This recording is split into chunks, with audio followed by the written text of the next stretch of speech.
Audio Jungle.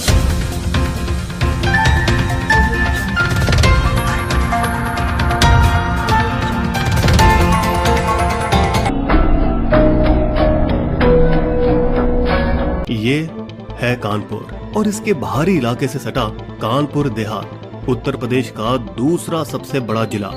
100 kilometre की दूरी पर चौबेपुर इलाके में है एक छोटा सा गांव बिकरू। वैसे तो हिंदुस्तान में ऐसे लाखों गांव हैं, लेकिन पिछले साल बिकरू ऐसा बदनाम हुआ कि इस गांव को पूरा देश जानने लगा, क्योंकि इसी गांव के कुख्यात गैंगस्टर विकास दुबे ने 8 पुलिस कर्मियों का कत्ल किया था।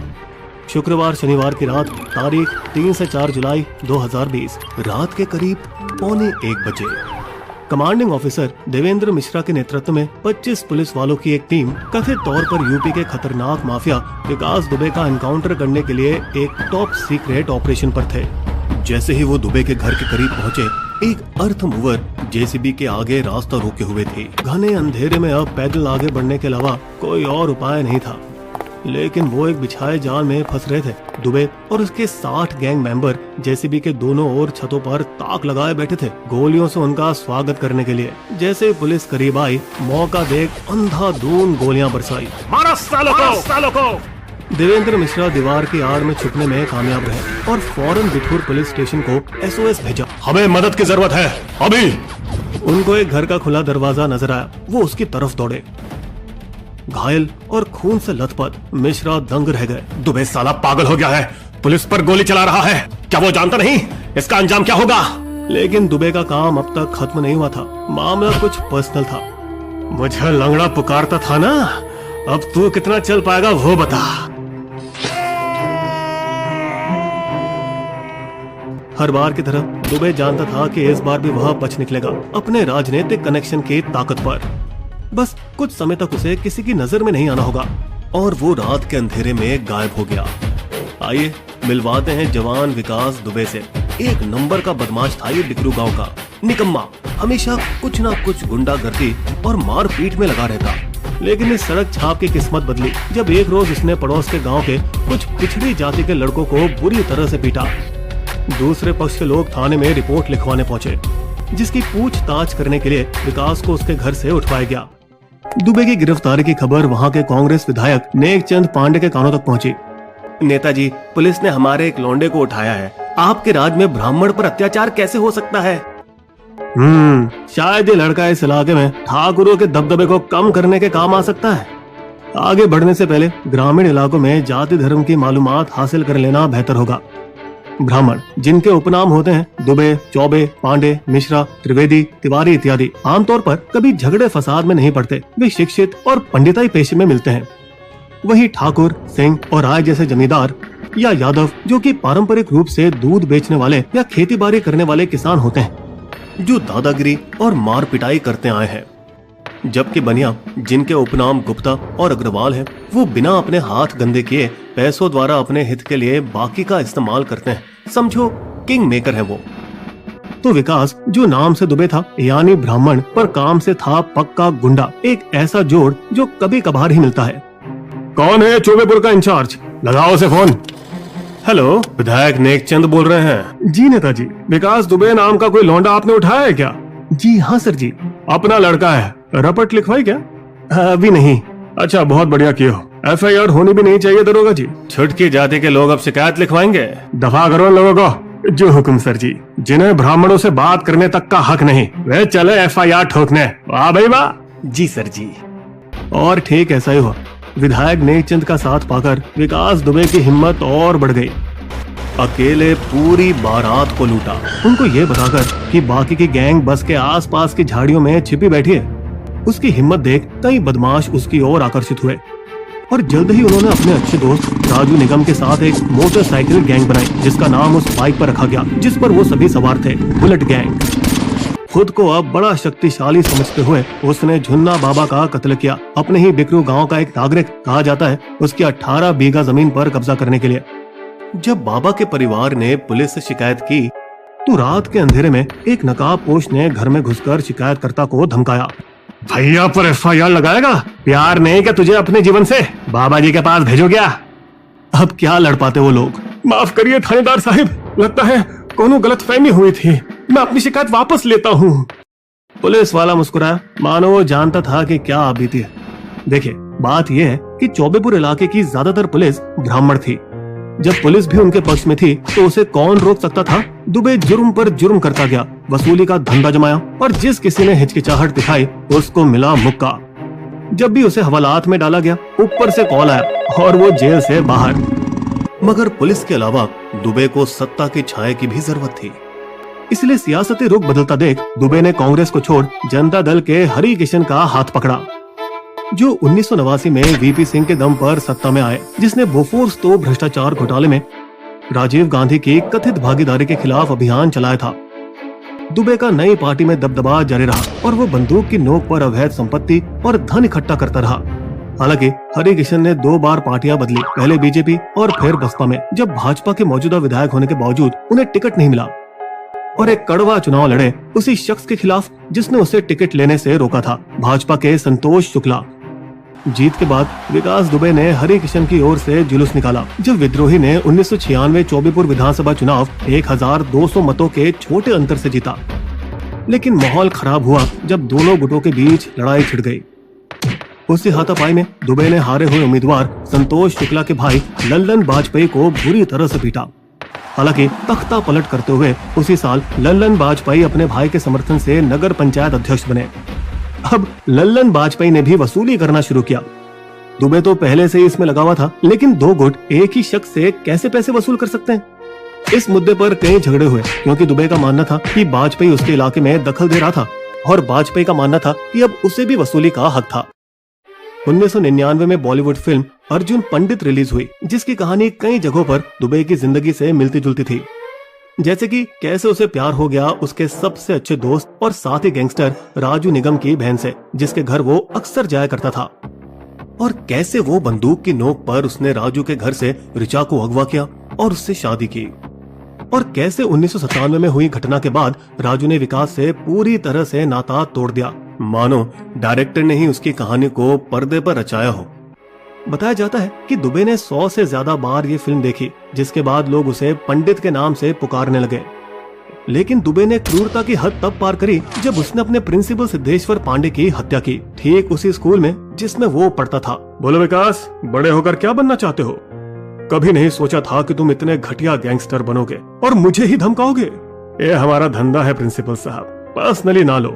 तुम मुझसे मेरी जमीन हथियाओगे? मैंने तुम्हें यही सिखाया है। अरे सर, चुपचाप जमीन मेरे हवाले कर दो, वरना क्या? जाओ, नहीं करूंगा। गुरुजी, उस जमीन वह हमारी है, बेहतर है मान जाओ, वरना बेकार में मरना पड़ेगा। गुरु की हत्या के आरोप में शिवली पुलिस ने दुबे के खिलाफ FIR दर्ज कर उसे गिरफ्तार किया। जज ने उसे दोषी ठहराया और धारा 302 के तहत सजा सुनाई, या तो मौत या आजीवन कारावास। लेकिन जेल में भी दुबे ने सुपारी लेकर लोगों को मरवाया, राम बाबू यादव, और अपनी काली करतूतों का धंधा चलाता रहा। हत्या का आरोप होते हुए भी वो शिवराजपुर जिला पंचायत चुनाव का सीट तक जीता, वो भी सलाखों के पीछे से, एक पद जिसे उसने 15 सालों तक बरकरार रखा। पुलिस ने भी दुबे की तरफ से गवाहों पर दबाव डाला और उन्हें मुकर जाने पर राजी किया। तो अदालत में क्या बोलोगे? साहिब, जो आप कहेंगे वही बोलूंगा। उसके खिलाफ इतने सारे सबूत होने के बावजूद विकास दुबे को जमानत दी जाती है। कैद से तो वो निकला, पर अभी भी एक जरूरी काम अधूरा रह गया था। हमको लल्लन वाजपेयी को हफ्ता वसूलने से रोकना होगा, और वो किसी भी स्थिति से निपटने का एक ही तरीका जानता था। इसीलिए गैंग के 10 से 15 गुंडों को लेकर 1 अक्टूबर 2001 की शाम विकास दुबे लल्लन वाजपेयी के घर पहुंचा। निकल भाग साले, ये प्रॉब्लम हम आज ही निपटा देंगे। हम तोरी दखलबाजी से तंग आ चुके हैं। शुक्ला जी को फोन करना ही पड़ेगा, नहीं तो ये आज हमें मार ही डालेगा। हेलो संतोष जी, भैया जी, विकास गैंग यही है, हमको मारने की धमकी दे रहा है। रुक रुक, मैं पूरी पुलिस फोर्स को लेकर आता हूँ। क्या समझता है अपने आप को? जैसे ही संतोष शुक्ला पुलिस स्टेशन के लिए रवाना हुए, उन्होंने पुलिस को तैयार रहने के लिए एक तलहा किया। दरोगा जी, फौज तैयार कीजिए। अरे यार, ये दुबे नहीं सुधरेगा, लल्लन के यहाँ पहुँचा है, अभी बहुत ही गड़बड़ होने वाली है, सब तैयार हो जाओ। विकास भैया से अपनी वफादारी साबित करने के लिए इससे अच्छा मौका नहीं मिलता। अच्छा, ये बात। चलो पहले शुक्ला से निपटते हैं। लल्लन उसी के बल पर उछलता है, उसकी रस्सी काटते हैं। किसी पुराने मनमोहन देसाई फिल्म के क्लाइमैक्स की तरह अब विकास दुबे भी शिवली थाने पहुंचता है। पीठ पीछे क्या साजिश चल रही है हमारे खिलाफ, हैं? तो क्या लगता है हमको पता नहीं चलेगा क्या? देखो क्या गुंडाई है। और तुम्हारे पालतू लल्लन का क्या, वही का बड़ा शरीफ है। हम मंत्री हूँ, हम जो चाहे कर सकता हूँ। दम होता तो यूं पुलिस के पल्लू में आकर नहीं बैठता। इज्जत से बात कर, हम राजमंत्री हैं। मंत्री होंगे आप लखनऊ में, कानपुर विकास दुबे का है। अरे देखते क्या हो, पकड़ो सालों को और अंदर करो। खबरदार, कोई नहीं लगा, आज ही प्रॉब्लम हमेशा के लिए खत्म कर देते हैं। दिन दहाड़े कई पुलिस गवाहों के सामने विकास दुबे एक राज्य मंत्री की हत्या करके फरार हो जाता है। हत्या की खबर अब हर अखबार के पन्नों पर छपने लगी और बसपा को शर्मिंदगी से उसे पार्टी से निष्कासित करना पड़ा।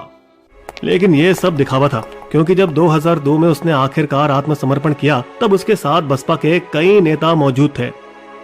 हालांकि दुबे के खिलाफ एक भी गवाह सामने नहीं आया, यहाँ तक कि संतोष शुक्ला के सरकारी गनर भी नहीं और ना ही उनका ड्राइवर, जिनकी आंखों देखा ये कांड हुआ था। हत्या करने से ना तो दुबे को रोकना और ना ही उसे गिरफ्तार करना और चार्जशीट में गलत जानकारी देना, जैसा कि ये बताना कि दुबे ने 5 मीटर दूर से राइफल चलाई, बंदूक नहीं, जबकि पोस्टमार्टम में महज 0.9 मीटर दिखाया गया। पुलिस को गुनाह में सह आरोपी बनाया गया इस शक से कि वे दुबे के साथ मिले हुए थे और जिस वजह से वो उनके खिलाफ गवाही भी नहीं दे सके। कानपुर देहात जिला न्यायाधीश को विकास दुबे के पक्ष में फैसला देना पड़ा। ऐसा लग रहा है कि इस हत्या को किसी ने नहीं देखा। डिफेंस के मुताबिक विकास दुबे जब पुलिस थाने से निकला तब शुक्ला जिंदा थे, इस बात की किसी ने चुनौती नहीं दी। विकास दुबे को अब रोकना मुमकिन नहीं था, लोग उससे बेहद डरे हुए थे। दूर दूर तक जब कोई बच्चा रोता है तो माँ कहती है बेटा सो जा, सो जा, नहीं तो विकास दुबे आ जाएगा। अब वसूली का धंधा और बढ़ाया और कानपुर के एक इंडस्ट्रियल एरिया से भी पैसे बटोरना शुरू किया। यहाँ तक कि एक केबल ऑपरेटर को भी नहीं बख्शा, जो एक दुबे ही था। जब उसने उसकी सुनी नहीं तो उसे मौत के घाट उतार दिया। वो खुद को इतना समझता था कि अकाल में भी कोई उसके गुण गाए बिना कुएं से पानी तक नहीं निकाल सकता था। विकास दुबे है तो अजूबा। ऐसा नहीं करने से सजा मिलती, जैसे एक 10 साल के शरारती बच्चे को पता चला जब उसे पेड़ से उल्टा लटकाया गया, जब पानी लेने से पहले गुण गाना भूल गया। 2006 तक विकास दुबे ने ड्रग्स की तस्करी भी शुरू की, पर 5 किलो माल के साथ पकड़ा गया। लेकिन क्योंकि वो अभी अभी एक सड़क दुर्घटना में बुरी तरह से घायल हुआ था, उसे चिकित्सीय आधार पर जमानत दी गई। सत्ता में कौन था कौन नहीं, उससे उसको कोई फर्क नहीं पड़ता, सबसे उसकी यारी थी। वो खुद अपना कानून बनाता था, बंदूक की नोक पर संपत्ति हथियाता था, विवादों को वो पैसे लेकर सुलझाता था, यहाँ तक कि गरीबों को भी नहीं छोड़ता था। लेकिन एक ब्राह्मण होके भी बसपा जैसी निचली जाति की पार्टी से रिश्ता जोड़ना लोगों को पसंद नहीं आया और कुछ प्रभावपूर्ण शख्सियत उससे तंग आ चुके थे। लेकिन उसका लोगों के दिल में खौफ बैठ चुका था। उसको गिरफ्तार करने का क्या फायदा, ससुरा उसके आगे कौनो गवाह टिकता नहीं, फिर बच निकल जाएगा। उन्हें मौका मिला जब 2018 में विकास के चचेरे भाई की पत्नी आगे आई। विकास और उसके लोगों ने मेरे पति अनुराग को मारने की कोशिश की, मेरी FIR दर्ज करो।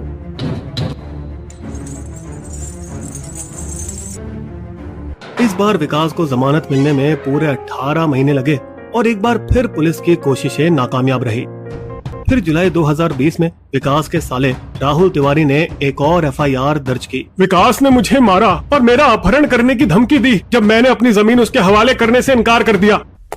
पूछताछ के लिए जब CO देवेंद्र मिश्रा उसके पास गए, यह हमारा अंदरूनी मामला है CO साहब, हम आपस में सुलझा लेंगे। आपके पास दूसरे बहुत जरूरी काम होंगे ना, वही को करो, हमको मत सिखा हमारा काम, तुझको हमारे साथ आना पड़ेगा। अरे भोकाल काहे मचा रहे हो, तुम हो सिर्फ ड्रामा देखो ना।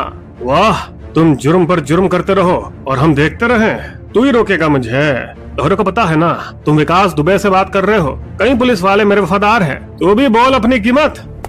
अपमानित मिश्रा खाली हाथ वापस चले गए, सीधे अपने सीनियर के पास। सर, हम मूर्ख लग रहे हैं, 60 से अधिक मामले हैं उसके खिलाफ, लेकिन फिर भी वो आजाद घूम रहा है और जुर्म पर जुर्म करता जा रहा है, हम कुछ भी नहीं कर पा रहे हैं। क्या इरादा है तुम्हारा?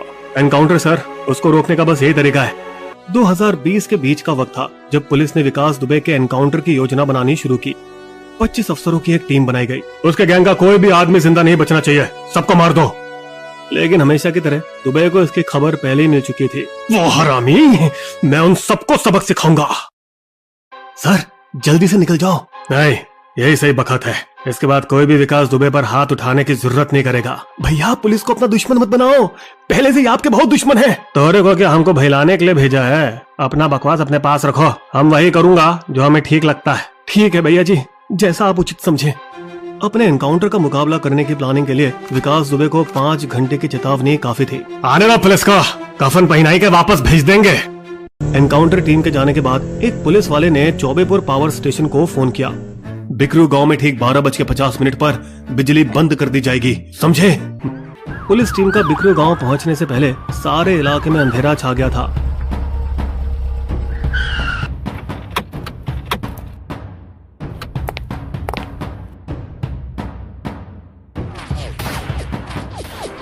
दुबे साला पागल हो गया है, पुलिस पर गोली चला रहा है। क्या वो जानता नहीं इसका अंजाम क्या होगा? नतीजा तुरंत शुरू हुआ। 3 जुलाई विकास दुबे के चचेरे भाई प्रेम प्रकाश पांडे और अतुल दुबे का एनकाउंटर। 8 जुलाई अमर दुबे, विकास का भतीजा और बॉडीगार्ड, हमीरपुर के मौदुहा गांव में मारा गया। 9 जुलाई प्रवीण दुबे इटावा में, जबकि दुबे के 17 वर्षीय रिश्तेदार प्रभात मिश्रा को पनकी में पुलिस हिरासत से भागते हुए गोली मारी। कुछ दिनों तक दुबे अपने ठिकानों को अज्ञात रखने में कामयाब रहा, लेकिन जब उनके ऑन ग्राउंड रक्षक चौबेपुर एसएचओ विनय तिवारी और बिकरू गांव के बिट प्रभारी एसआई के शर्मा को 8 जुलाई को गिरफ्तार कर निलंबित किया गया, इस आरोप में कि उन्होंने विकास दुबे को एनकाउंटर के बारे में खबर दी, जिसमें 8 पुलिस की जाने गई और 7 घायल हुए। और एसएचओ विनय तिवारी एनकाउंटर में एक भी गोली नहीं चलाई और वहां से भाग गए, जहां उनके कई पुलिस साथी जख्मी पड़े थे।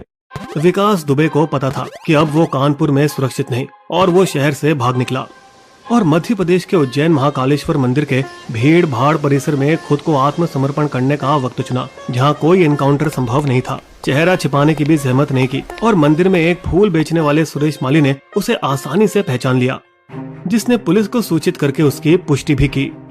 स्पेशल टास्क फोर्स एसटीएफ और उज्जैन पुलिस से गिरफ्तार होने के बाद विकास दुबे प्रेस को चिल्लाकर बताना चाहा कि वो जिंदा पकड़ा गया था। मैं हूँ विकास दुबे, कानपुर वाला। 700 किलोमीटर दूर कानपुर से एक पुलिस टीम रवाना हुई अपने खास मुलजिम को उठाने। पूछताछ के दौरान दुबे ने गर्व से बताया, 11 बड़े बड़े नेता और 5 सीनियर पुलिस हमारे दोस्त हैं, जरूरत पड़ने पर मेरी मदद करते रहते हैं। अगली सुबह हर चैनल पर एक ही खबर थी, ब्रेकिंग न्यूज, हमें अभी अभी पता चला है कि विकास दुबे मर चुका है, वो भागने की कोशिश करते समय मारा गया। पुलिस के अनुसार जब वे दुबे को वापस कानपुर ला रहे थे तब उनकी कार का एक्सीडेंट हो गया। जब भारी बारिश में कुछ मवेशियों को बचाने के चक्कर में कार पलटी। पुलिस का कहना है कि तब विकास दुबे ने पिस्टल छीनकर पुलिस पर फायरिंग करते हुए भागने की कोशिश की, तब उस पर गोली चलानी पड़ी। शायद एक असंभव घटना, क्योंकि 2006 की रोड दुर्घटना के बाद विकास को रीढ़ की दिक्कत थी और वो लंगड़ा कर चलता था। काउंटर का एक सिलसिला होता है और फिल्म वाले शूटआउट फिल्मों के लिए एक फॉर्मूला बना रखे हैं। एनकाउंटर में कोई गवाह नहीं होता, पुलिस के शब्द हमेशा फाइनल होते हैं। विकास के फोन डेटा रिकॉर्ड से पता चलता है कि मुठभेड़ से ठीक पहले उसने निलंबित अधिकारियों एसएचओ विनय तिवारी और एसआई के शर्मा से बात की थी। विडंबना की बात तो यह है कि दुबे को खबर देने वाले सब इंस्पेक्टर के शर्मा खुद पुलिस के हाथों अपने एनकाउंटर के डर से सुप्रीम कोर्ट से सुरक्षा मांग रहे थे। दुबे की मौत के बाद ब्राह्मण क्रोध फेसबुक पर फूटा, खासकर उसके जवान भतीजे के एनकाउंटर के खिलाफ, जिसकी महज 9 दिन पहले ही शादी हुई थी। बाकियों ने यूपी मुख्यमंत्री योगी आदित्यनाथ, जो ठहरे ठाकुर, पर एक ब्राह्मण को खत्म करने की साजिश का आरोप लगाया। इस मुद्दे पर मायावती ने फायदा उठाना चाहा और बसपा के 2007 सफल सोशल इंजीनियरिंग फॉर्मूले को फिर से जगाने की कोशिश की। किसी अपराधी के कार्य पर उसकी पूरी जाति को पीड़ित नहीं किया जाना चाहिए और न ही उन्हें असुरक्षितता महसूस होनी चाहिए। योगी के ठोक देंगे रवैये ने पिछले 2 सालों में 100 से अधिक अपराधियों का सफाया किया।